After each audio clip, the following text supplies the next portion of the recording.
আসসালামু আলাইকুম সম্মানিত জিএসএম ভাই ও বন্ধুরা সবাইকে আন্তরিক শুভেচ্ছা ও অভিনন্দন। আমি মোহাম্মদ রইস আর আপনারা দেখছেন রইস পয়েন্ট প্রেজেন্ট। মোবাইল হার্ডওয়্যার ও সফটওয়্যারের উপরে ধারাবাহিক এপিসোড বা ভিডিও আপনাদেরকে আমি দিয়ে চলেছি। তারই ধারাবাহিকতায় আজকে হাজির হয়ে গেলাম নতুন আর একটা বিষয় নিয়ে। তো আজকে যে বিষয়টা নিয়ে কথা বলবো, তো ইউএফআই বক্সের ইএমসি টুল দিয়ে আমরা কিভাবে ডাম্প ফাইল রিড করতে পারি সেই বিষয়টা দেখব। তো শেষ পর্যন্ত সঙ্গেই থাকবেন, আশা করি ভিডিওটা দেখে আপনাদের ভালো লাগবে।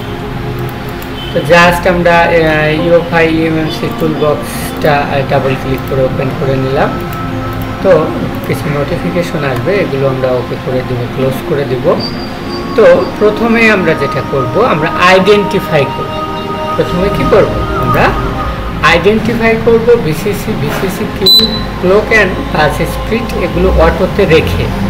তো সম্মানিত জিএসএম, আইডেন্টিফাই করার পরে এই যে এখানে আমরা দেখতে পাচ্ছি যে আমাদের কিছু ইনফরমেশন চলে আসছে, বুট 1 বুট 2 আরপিএম ইউজার এরিয়া সহ আমাদের এইখানে ইনফরমেশন দেখাচ্ছে। তো আর এই যে এখানে আমাদের অ্যান্ড্রয়েড ভার্সনের কিছু ইনফরমেশন দেখাচ্ছে। তো এই যে এখানে আপনারা দেখতে পাচ্ছেন ম্যানুফ্যাকচার, এখানে আপনারা দেখতে পাচ্ছেন যে স্যামসনি, আর মডেল দেখতে পাচ্ছেন যে আমাদের V94। তো জাস্ট আমরা এখন শুধুমাত্র যেটা করব সেটা হচ্ছে ডাম্প ফাইল রিড করব। আর ডাম্প ফাইলটা কি, ডাম্প ফাইলটা হচ্ছে যে ফ্ল্যাশ ফাইলের ব্যাকআপ বলতে পারেন বা ওয়াল বলতে পারেন। তো এটা হচ্ছে আমাদের ডাম্প ফাইল। তো ডাম্প ফাইলে আমাদের কী কী ফাইল থাকবে, ডাম্প ফাইলে থাকবে extcsd ইউজার এরিয়া বুট 1 বুট 2।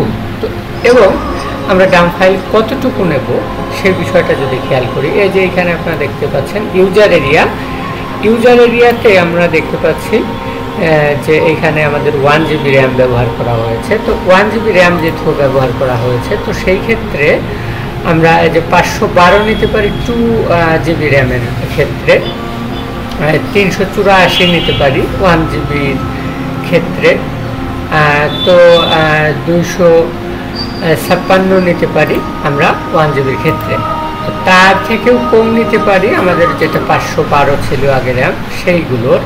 তো আমরা কমসে কম 256 নেব। তো 256 MB নিব আমরা 1 GBর ক্ষেত্রে। তো এই 256 এখানে আমরা সিলেক্ট করে দিলাম। শুধুমাত্র এখন কী করব, রিড অপশন আপনারা দেখতে পাচ্ছেন, রিড অপশনে ক্লিক করলে আমাদের এই ডাম্প ফাইলটা রিড হবে। তো ডাম্প ফাইলটা রিড হয়ে যাবে কোথায় আপনারা দেখতে পাচ্ছেন, অর্থাৎ ফাইল লোকেশন। এই যে এখানে প্রথমে দেখতে পাচ্ছেন this PC local C drive UFI box file EMC, এইখানে আমাদের এই ফাইলটা যাবে। জাস্ট আমরা সিলেক্ট করে দিলাম। তো আমাদের ডাম্প ফাইলটা রিড হচ্ছে। ডাম্প ফাইলটা অলরেডি আপনারা দেখতে পাচ্ছেন বুট 1 অ্যাক্সেস টু বুট 1। তো এইটা হচ্ছে নট ব্ল্যাঙ্ক মানে বুট 1টা আছে। তো এই যে অ্যাক্সেস টু বুট পার্টিশন, এখানে আপনারা দেখতে পাচ্ছেন যে বুট 2 এখানে আমাদের ব্ল্যাঙ্ক মানে খালি, এটা আমাদের নেই। তো এই যে এইখানে আমাদের দেখাচ্ছে ইউজার এরিয়া, এটাতেও নট ব্ল্যাঙ্ক, অর্থাৎ এইখানে সর্বমোট 4টা আমরা ফাইল রিড করেছি।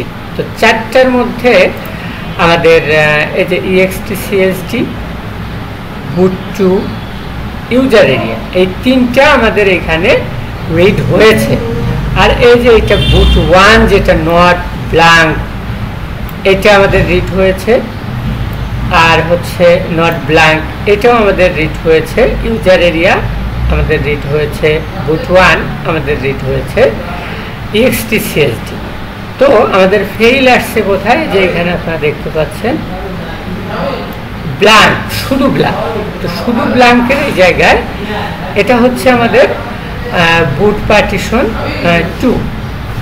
তো এই 2টা কিন্তু আমাদের ব্ল্যাঙ্ক আসছে, অর্থাৎ এই ফাইলটা আমাদের নেই। অর্থাৎ 4টার মধ্যে আমরা 3টা পেয়েছি, একটা পাই নাই। তো এই বিষয়টা আমরা দেখব। তো এটা আমরা মিনিমাইজ করে রাখলাম। তো আমাদের যেটা ফাইল রিড হয়ে যাবে কোথায়, এই যে আমরা যাব প্রথমে দিস পিসি, জাস্ট আমরা পেজটা বড় করে নিলাম, তারপরে যাব সি ড্রাইভে, তারপরে যাব আমাদের UFI এ, তারপরে যাব আমাদের ফাইলে, তারপরে যাব EMMC।